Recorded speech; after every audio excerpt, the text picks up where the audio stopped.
This is James Turk. I'm a director of the Gold Money Foundation, and it's my pleasure to be here this morning with Bruno Bandulet, who for many years has been an influential voice in the precious metals market.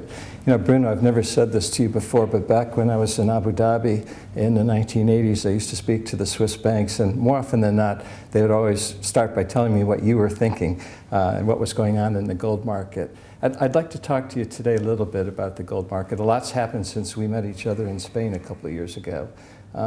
Price of gold has gone up. Problems with the euro have become more apparent. The sovereign debt crisis. Let's start with the euro and the sovereign debt crisis. What are your thoughts? Well, I was against the euro from the beginning. I thought it was a terrible mistake, and it has turned out to be a fatal mistake. And now they are in a trap. The governments are in a trap. Whatever they do has very bad consequences.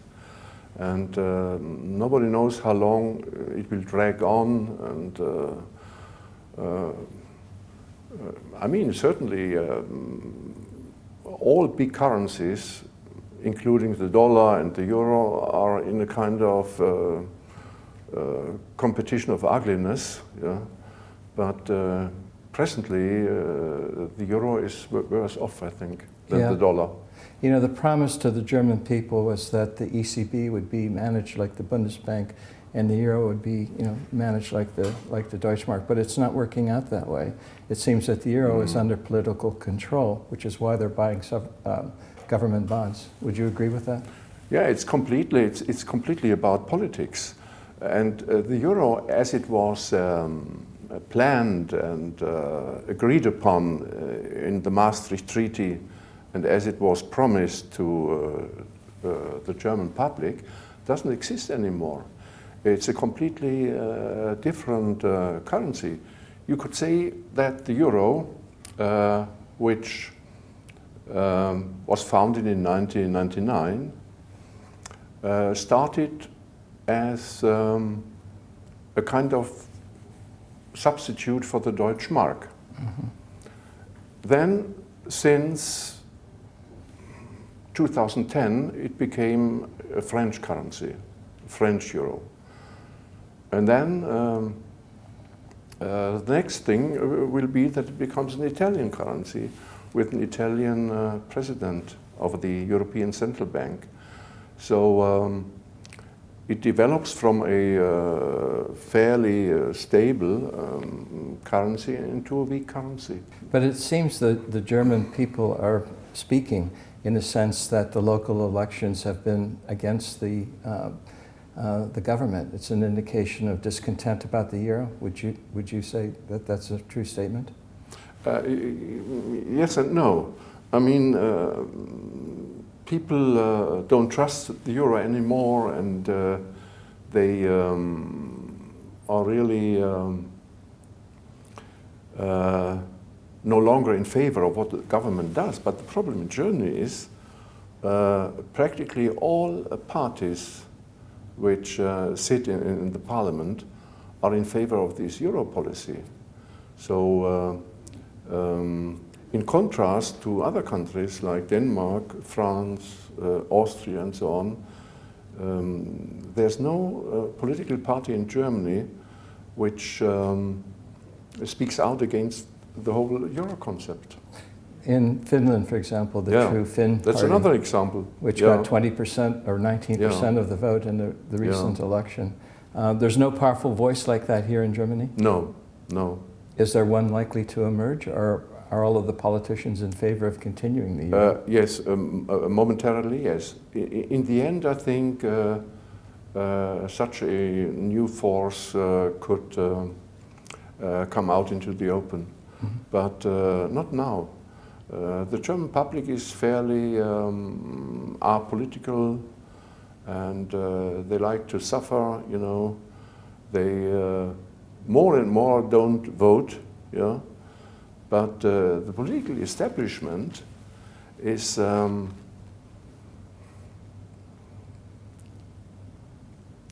very stubborn, they have their concept, and it's European ideology, it's integration, it's unification, and no, the whole thing, it's a political decision, just to keep the euro afloat. And I suspect they will go on like this for as long as they can. But at some point, we are still a democracy, and at some point, it's enough. Yeah. And then the whole thing breaks apart, probably. Yeah. You say that less and less Germans are voting. Is that apathy because of lack of interest, or is it just content because the German economy is doing very well compared to other economies in Europe? It's not really lack of interest, but it's a lack of alternatives. Whom do you vote for? I see. When all leading parties are in the same boat, you have no alternative. But here we have the gold price up almost again near record highs in terms of the euro. And we've seen in gold money, for example, a huge interest in Northern Europe, not just Germany, but Northern Europe, in gold and silver as alternatives to the euro. Is that likely to continue, given the problems with the euro at the moment? Yes, I think so. I mean, looking at the world market for gold, Germany is not really decisive. It's not the biggest market, of course. It's more or less an Asian market. But instead of voting for a non-existing anti-euro party, investors buy gold. That's true. But it's still a fairly small minority. It's not yet a mass movement. I remember in the 70s and up to 1980, there was much more gold buying in Germany. You could buy a Krügerrand at all these bank counters. It was no problem. Today it's not easy to buy gold in Germany. Most banks don't have anything. Yeah, you have to order. They want your address, and it takes days till you get your money. But the interest is there. I've been in Switzerland recently, and it's a very interesting development. In Switzerland, the biggest party now is Schweizerische Volkspartei, Swiss People's Party. And they have started organizing a referendum about the introduction of a gold franken as legal tender. And this will come before the parliamentary committee this summer, and so we see what happens. But gold franken would be an additional legal currency. So if somebody wants to save in gold franken rather than in the Swiss franc as it is now, which is not covered really by gold like in the old days, he can buy gold franken. And my idea is we should do the same in Germany. And as long as the authorities don't do it, people can buy gold on their own, and so they have their private currency. The gold franken would circulate parallel to the Swiss franc then? Yes. But at a varying exchange rate, because the gold franken would be based on gold, whereas the Swiss franc is not based on anything other than central bank management. But it's a very interesting idea, which is it's far more important than what happened in Utah, for instance, because it's now on a national level, and the national parliament has to decide upon it. When will that referendum be held? Is it soon? I spoke to them, and they said earliest next year. Yeah. I know here in Germany there are a lot of community currencies or local currencies. There have been no movements, though, toward re-establishing a gold mark? No, not yet. Actually, I'm the first one to advocate it. I just wrote an article about it. No, it's not yet discussed. Well, I'll be the second person to advocate it, Yeah. even though I'm not German, but it sounds like something that makes sense, because what it does is it provides an alternative for people who are concerned about the euro, because you don't have the stability that the Deutschmark used to have. And we mustn't forget, it's not a fringe party, it's the biggest party in Switzerland. And one very important argument is the following. They say the gold franken helps to reduce upward pressure on the Swiss franc, which of course can be a problem for the export industry. So as it is now, especially foreigners want to be on the safe side, buy the Swiss franc, and so the Swiss franc really is overvalued, which can be a problem for export industry. But if there are two currencies, and it's not just about buying bars and gold coins. The Swiss banks would have gold accounts, you know. Yeah. So these many foreigners who have their accounts in Zurich or in Geneva, they can choose between the paper Swiss franc and the gold franken. Yes. So I think this makes sense, and the more choice you have, the better. And this was really the biggest mistake with the euro. They could have introduced the euro as a parallel currency, in addition to existing national currencies, and we still should do it, I think. And then the market decides which currency they prefer for what purpose. Yes. For instance, Greece could conduct their tourism business in euros, so people don't have to exchange the money, but they could export in a new drachma again. So the market decides which money is accepted. I think that's much better, and the whole system becomes more flexible. I agree with you completely on that. Competing currencies is, I think, the way to go. Competition is a good thing, because the market then chooses which one has the best product, and that's what you want. You want the best product, the most efficient. So competing currencies, the logic is exactly the same. That was the original idea of the euro.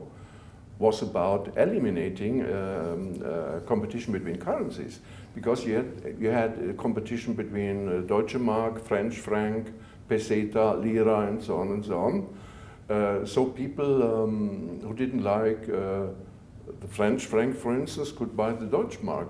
Yeah. But this is something they didn't like. Yeah, they hated it. They hated it, and so they abolished. The competition. Yeah, my vision, of course, is that to go back to the world's international money, which is, of course, gold, so that every country could have its own currency, but if you want to transact internationally, you transact in terms of gold, which is the way historically it always has been. But politicians seem to be against gold because of the constraints and discipline it imposes on government spending. Yes, of course they are. I mean, it's a question of their power, because their power rests on being able to incur debt and to buy voters and to spend money. On the other hand, if it is true, really true, that they don't need gold anymore and so on, they could have sold it long ago. I mean, why not sell it? The United States have more than 8,000 tons. Germany is second in terms of nations, and they have some 3,400 tons. They could sell it. Yeah, it's very ironic. They talk against it, yet they still have it. Yeah. Because I think they truly recognize that gold is international money, and it really is a reserve, and they want to keep it just in case. They keep it. I remember talking to the Deutsche Bundesbank in the. I must tell this story because it's very interesting. That was before 1999, before the euro was introduced. Started as book money, not yet in physical form. So before 1999, the forerunner of the European Central Bank, which already existed in Frankfurt, conducted a study on the possibility of a gold euro, of a euro which is covered by gold, let's say to the extent of 50% or anything between 30 and 50%, which was also the case before the First World War in Germany. The Goldmark wasn't covered 100% in gold. Nor was the British pound. And that was enough. This fluctuated, by the way, before 1914. It could be 30%, it could be 50%, but there was no problem.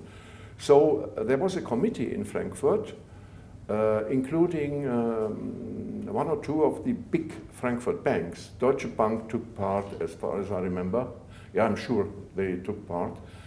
And funnily enough, Deutsche Bank was in favor of a gold-covered euro. And they looked at the future money supply, money aggregates, and so they found out there was enough gold to introduce a gold euro. And well, in the end, it was decided not to do it. But then I remember, that's what I wanted to mention. I asked the Bundesbank, why do you keep your gold then? Once it was decided not to cover the euro.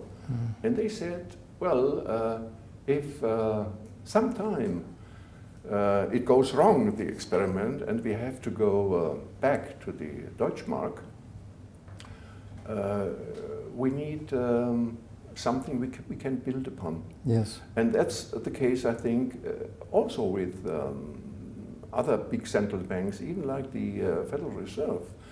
If this whole paper currency system goes down the drain, which really can happen, even if it takes 5 more years or 10 more years, they need something people trust in. And that's why they keep their gold. I'm not sure the dollar is going to take 5 more years before it goes down the drain, given the way politicians are spending money and, given the way the debt is being accumulated, because what's happening is there's so much debt. I was just looking at the statistics, for example. For every $100 that the US government spends, 40% comes from debt. Only 60% comes from revenue. And historically, when you're at that kind of a ratio, it's an indication that you're very, very close to hyperinflation. And I really think that's where the US government is headed. And I'm concerned that if the US government pursues this, given that it is the world's reserve currency, this is obviously going to have an impact worldwide, including, of course, the euro. Yes, I mean, just look at the balance sheets of other central banks. How many dollars are accumulated there? This is something which concerns the whole world, of course. I mean, it would be a terrible problem for China. Yes. And one sign of an approaching crisis would be a collapse of the bond market, which has not yet happened. But this is something we have to watch. Yeah. On the other hand, theoretically, if politicians in Washington get their act together, they could hike taxes, which would be bad for the economy, of course, but a combination of higher taxes and spending cuts, they could theoretically, I say, really help the dollar and prolong the whole game. But I don't know if it's going to happen. That's a different question. I was just in the States speaking at a monetary conference there, and I always like to try to be optimistic, but I just don't see anything happening. Right now they're trying to figure out if they can increase the debt limit and try to get political consensus to increase the debt limit, because it has to be increased by August 2nd.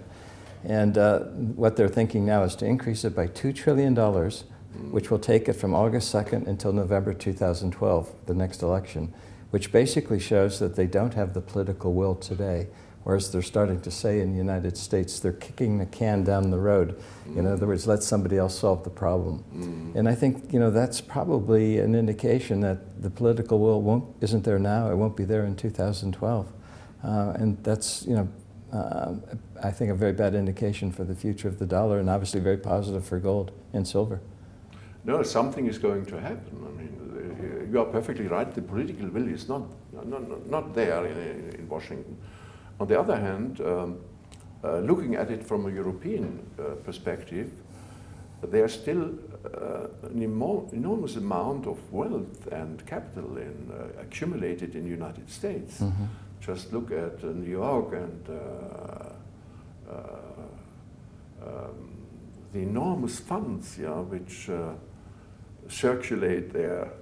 So I think they still have possibilities. We have in Europe, not just in Germany, but also in other countries like Belgium after the Second World War, we had what is called in German Vermögensabgabe, which means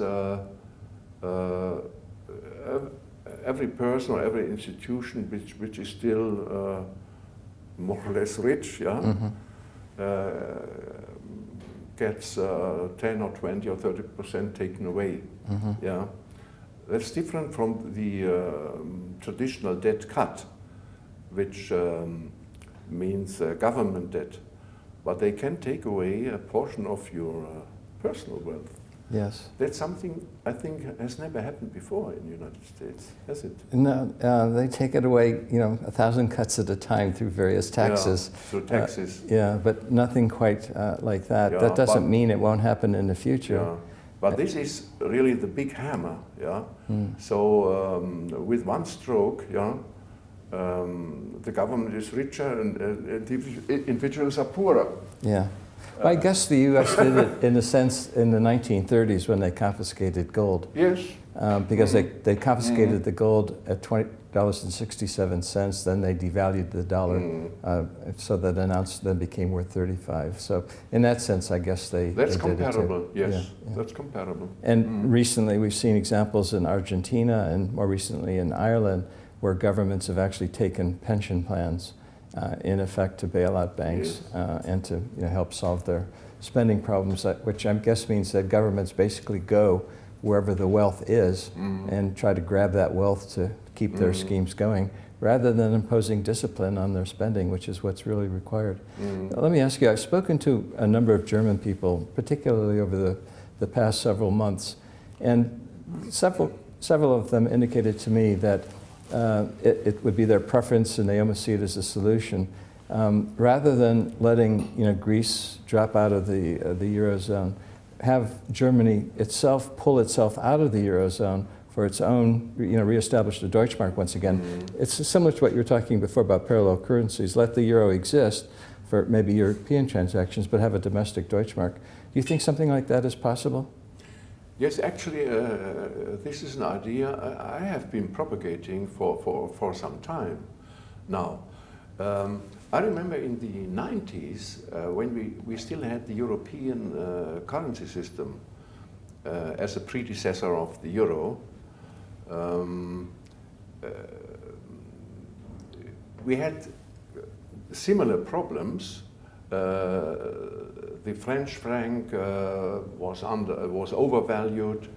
They had a lot of monetary and economic problems. So everybody in the market expected the French to devalue, which they didn't want because it went against their pride. They just didn't like to devalue.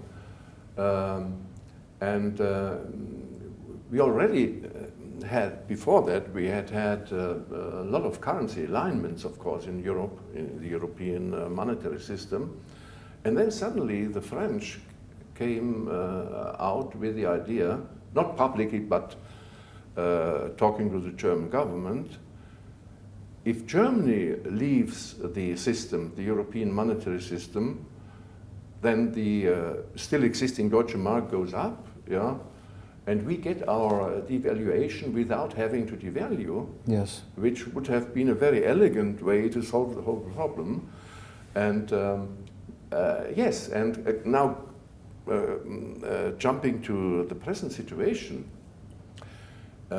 if Germany left the system of the euro and went back to the German mark would become stronger, of course, and the others would have their devaluation. Yes. Absolutely. I think it would be a very elegant solution to the whole problem. You don't have to change very much, at least the others don't have to do anything. Yeah? Right. They get what they need. They need a cheaper currency. And this holds true for practically for most of them, not just for Greece, also for Spain, Portugal, Italy, even France, because things are slowly drifting apart between Germany and France also. Mm-hmm. This is the next bigger problem. We still can take years, but France and Germany are really the core of the whole thing. And if France gets into trouble, which will happen if present trends continue, then it's terrible. Yeah, the French economy is not as strong as the German economy. No, by far. And I think there's probably more discontent in France in terms of the economic situation, because the economy is a little bit weak there. They go on strike much easier now. It's completely different from Germany. Yes, Yeah. completely. Any thoughts here on the price of gold going forward over the next few months? Do you see it continuing to go higher? My feeling is the Greek situation could be over by beginning of June. They have to do something. It's clearly unsustainable. Yeah. 20% interest under 2-year bonds, and the debt is not being solved. It has to be restructured. Somebody has to take some losses. I mean, they don't have to pay this kind of interest because they are not in the market anymore. They get money from the European Union and from Germany and so on. The Financial Stability Fund. And now they need more money and so on. But the main problem presently is that the Greek economy has broken down. Yeah, it doesn't work anymore. There's an impending bank run in Greece, so it has broken down. Otherwise, they could drag on for another 1 or 2 years if they get enough money from Germany and other countries. But it looks like it happens this year, I would say. Could that bring about a European banking crisis because the paper that the Greek yes. paper that the banks Yes. At least it's very dangerous for the banks. And on the whole, the situation of the European banks is, in my opinion, is worse than that of the American banks. They haven't cleared up their mess in Europe.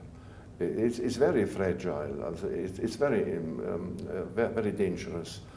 And this is why the European Central Bank and the German government, French government don't want the Greeks, to cut their debt. The Greeks are forced by the others to carry on. They have lost their sovereignty. They are completely under control. But I think it will happen this year. Now this can give another push to the gold price, especially if a banking crisis follows, which to some extent will happen, but it could be containable because Greece is not, as big as Spain and so on.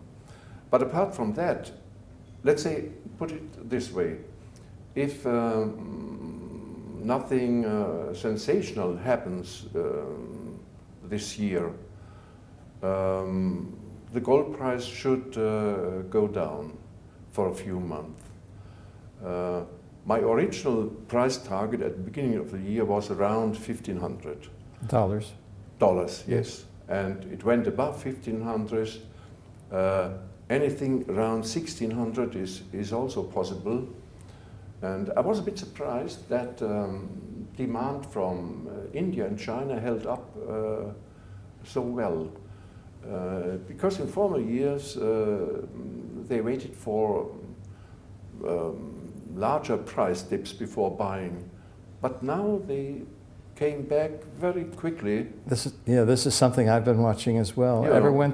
Ever since we went above $1,000 an Yeah. ounce, instead of waiting for that 30% or 35% pullback, 10%, 15%, 20% at most, Yeah. they're right in there buying again that physical market, and that's what's really driving the price so much higher. Yeah. And here again, the demand from India and Asia generally at $1,500 has been very, very strong. It came back, it wasn't even 10%, I think. Yeah. Yeah.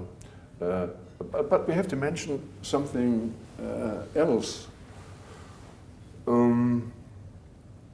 My feeling is that the whole commodity boom is overextended for the time being, including oil. And what is always interesting is a situation when the price swings become bigger and the market gets more nervous. This is what happened with oil and with silver. And I think silver and oil especially suggest to us that the commodity boom could be over, at least for this year, or at least over the summer month. And if this is the case, gold would suffer a little bit, but much less in any case. Yeah. Especially in dollars. Yeah. The accumulators will continue to accumulate gold on any pullback. I guess the silver and the crude oil market had been hit by the margin increases, so it's really the paper market here driving prices lower. Would you agree with that? Rather than fundamentals of underlying demand? Yes, you are perfectly right. I mean, it would have happened anyway, even without higher margin requirements. These markets just were overextended. If you look at the commitment of traders in oil, for instance, that was higher than in 2007 and 2008. So what really even gold investors must know, there are two sides to these markets, even to the gold market. You have an investment market, you have serious buyers, serious investors who just want to have something in their portfolio which can't go bankrupt. Physical metal. Yeah, as an alternative currency, which really it is an alternative currency. But then you have these people who play games, like hedge funds and other operators who don't buy gold in order to keep it, they buy it in order to sell it at higher prices. Yeah. And this creates a kind of foam, foam layer above the market. And periodically, the foam has to be taken away, at least partially. And then you get, and this is what makes the market cyclical, and then you get a new buying opportunity. Yeah. But summing it up, I mean, the whole gold story is not near its end. Because when I started in the gold business and writing about gold, that was in the second half of the 70s. So I saw this whole gold, I lived through this whole gold bull market then, which really ended in January 1980. And actually, it sounds preposterous, but I mention it nevertheless. I sold everything I had exactly on the day after the gold high, 850. Not because I was particularly very clever, but because the newspapers were so exuberant. I remember one newspaper really was decisive for my selling. They wrote, it was a big German weekly, and they said, from now on, and that was when gold was 850, they wrote, the gold price will keep rising by leaps of several $100s. Not rise by several $100s, but by leaps of several $100s. So I sold everything. And really, looking at what happened at the banks and everywhere, I know we are not in that kind of situation now. We still have a few years to go, would you suggest, or Yes. 3 to 5 years before this bull market ends, or perhaps? Yes. Yeah. It's hard to say, but what can happen? I don't know, of course. But what can happen if we get for a certain while a stronger dollar, because the euro is even worse off, and the yen and all of them. So the dollar price of gold could go down somewhat, and normally it would go up again in August or September this year. Mm-hmm. But what can also happen is that it takes 9 months or even a bit longer. Mm-hmm. I remember, when we during the gold bull market in the 70s, we had suddenly, from the beginning of 1975 till August 1976, it went down nearly, I think, down to $103 in August That's right. 76. But after that, the fun really started. Yeah, it just kept going. But then, in the summer of '76, many people were out and didn't re-enter the market until much later. Yeah. So normally, you have this kind of pause or interruption, which we haven't had. Mm-hmm. What is really, I find sensational, that since 2001, we hadn't had 1 year with falling gold prices. Mm. Every year was in plus. But this is exceptional. Yeah, it truly is. That's why, it's always useful to make comparisons back to the 1970s, and I myself, do that quite a bit. But I also say that this time it's different than the 1970s, like you say. It's worse. Yeah, it is. Worse. The currencies are worse. The debt load is worse. We have this mountain of derivatives out there. And while bull markets end with a lot of enthusiasm, normally, my thinking has been this time around, this bull market's going to end slightly differently, in the sense that when it comes to an end, you're not going to be selling your gold, you're going to be spending your gold.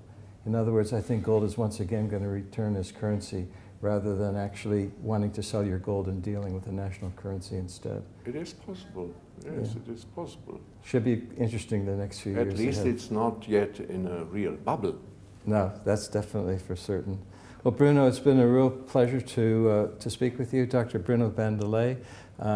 Thank you very much for spending some time with me this Not at morning. all. Thank you.